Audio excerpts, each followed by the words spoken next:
Praise lord, దేవునికి మహిమ కలిగిన గాక. డియర్ ఫ్రెండ్స్, దేవుని వాక్యం విధంగా తెలియజేస్తుంది. అపోస్తలుడైన పౌలు గారు తిమోతికి రాసిన మొదటి పత్రిక 2వ అధ్యాయం 6వ వచనంలో చెప్తున్నారు, యేసుక్రీస్తు ప్రభువారు ఈ లోకంలో ఉన్న వారందరి కొరకు క్రయధనముగా తను తాను ఏం చేసుకున్నాడు తెలుసా? విమోచించడానికై అర్పించుకున్నాడంట.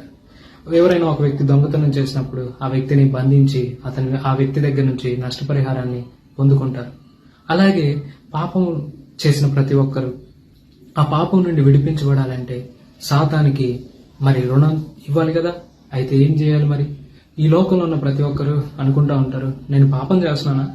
నిజంగా నేను పాపం చేస్తే ఏది నా పాపం చూపించమని కొంతమంది అనుకుంటారు. నేను చేస్తున్న పాపమే, ఈ పాపం నుంచి నన్ను ఎవరు బయటికి లాగుతారు అని ఆలోచిస్తూ ఉంటారు. చూడండి, ఎవరి కొరకైనా గాని నువ్వు చేస్తున్నావని నీకు తెలిసిన, ఒకవేళ నువ్వు చెయ్యట్లేదని నిన్ను మోసపరుచుకున్నా, కానీ యేసుక్రీస్తు ప్రభువారు ఈ లోకంలో ఉన్న అందరిని విడిపించుట కొరకై, పాపం నుండి వచ్చే ఆ మరణం నుండి తప్పించుట కొరకై ఆయన ఏం చేసుకున్నాడో తెలుసా? ఆ దేవాది దేవుడు ఈ లోకానికి వచ్చి తన్ను తానే సమర్పించుకున్నాడు.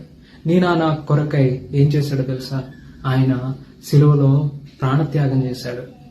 అందుకే ఆయన యొక్క రక్షణను పొందుకొని సంతోషంగా యుగయుగాలు ఆ పరలోకంలో ఉండుట కొరకై విశ్వాసం ఉంచు. ఖచ్చితంగా నీ జీవితంలో నెమ్మది, ప్రశాంతత కలుగును. ఆమేన్.